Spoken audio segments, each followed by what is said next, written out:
Você precisa saber mais sobre câncer de mama? Fica com a gente aqui que nós vamos falar sobre esse assunto no nosso vídeo. Olá, eu sou Alberto Benedic. Eu sou Marcela Camarota, nós somos cirurgiões plásticos. E esse é o nosso canal de cirurgia plástica da mama.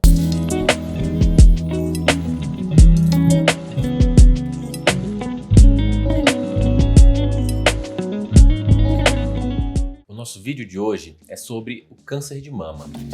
O que é o câncer de mama? Você fala pra gente, Marcela? A mama é uma glândula mamária composta de células. Todas as vezes que a gente tem multiplicação acelerada, desordenada das células, a gente pode dizer que a gente está tendo um câncer. Mas existe uma diferença entre doença benigna e doença maligna. Em todo órgão do corpo ocorre sempre multiplicação de células. Tem células que estão se multiplicando para substituir células que morreram de uma maneira normal. A célula se divide e se replica de uma maneira praticamente idêntica ali. Em alguns casos, essas células começam a se multiplicar de uma maneira acelerada, formando nódulos benignos. Então, se a gente tem uma célula normal que está se multiplicando além do que é o programado, ela é uma célula que vai causar um nódulo benigno. Mas existe uma diferença desse nódulo benigno para o nódulo maligno. E justamente a diferença é o tipo de célula. Porque se a célula tiver características normais, ela forma um nódulo benigno, não tem nenhum problema. Mas se a célula tiver características anormais, ou seja, se for uma célula que sofreu mutação, aí a gente vai ter a doença que a gente chama de câncer. É importante, então, essa diferença. Uma multiplicação de células normais é uma lesão benigna. Agora, células que tiveram uma alteração no seu DNA, uma célula que ficou diferente das células normais e que começa a fazer uma multiplicação além do normal, uma célula diferente que se multiplica de uma maneira muito acelerada, é o que a gente chama de câncer, né, Marcela? Exatamente. E aí a gente tem uma outra questão que a gente tem que falar sobre. Quando essa célula começa a se multiplicar e formar esse nódulo maligno grande, isso pode acontecer dela cair na corrente sanguínea. Quando cai na corrente sanguínea, é exatamente o que a gente dá o nome de metástase. Uma metástase é uma parte dessas células que migrou de um órgão para o outro. Então isso é uma característica que é do câncer. Uma lesão benigna, ela não vai de um órgão para o outro. O câncer é uma célula que, além dela crescer localmente, ela tem essa capacidade de invadir outros órgãos, outros tecidos do corpo. Por isso que o câncer tem que ser diagnosticado precocemente e tratado exatamente para evitar que ocorra essa disseminação, que ele se espalhe para outros órgãos do corpo.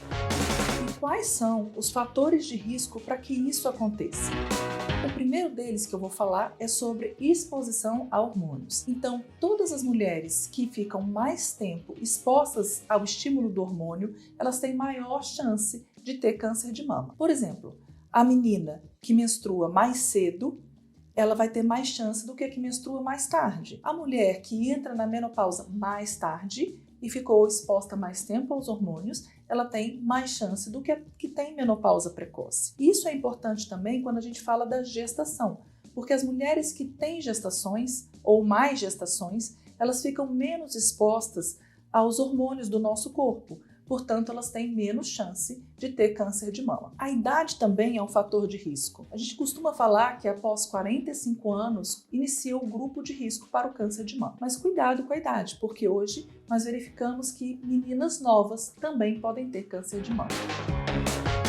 Já que você falou de exposição hormonal aumentar o risco, a gente tem também, além dessa exposição natural aos hormônios que são fisiológicos, a gente tem também a exposição, vamos dizer, artificial, né? Então, as mulheres que fazem uso de anticoncepcionais orais por muito tempo têm uma chance maior comparado às mulheres que não fazem uso desses anticoncepcionais orais, né? Então, o hormônio sintético, aí, no caso desse tipo específico de reposição oral para anticoncepcional, ele aumenta o risco de câncer de mama. E, além disso, a gente tem também os fatores genéticos, né? Que cada vez a gente vai estudando mais, vai descobrindo algumas alterações genéticas que são heranças familiares que podem causar aumento do risco de câncer de mama também. Então a gente tem algumas mutações que já são bem conhecidas, como no caso das mutações BRCA, e tem outras mutações novas que estão sendo descobertas, que as pessoas que têm essas alterações têm um risco aumentado em relação às mulheres que não têm. Em último e não menos importante, talvez com um peso de grande relevância nisso daí,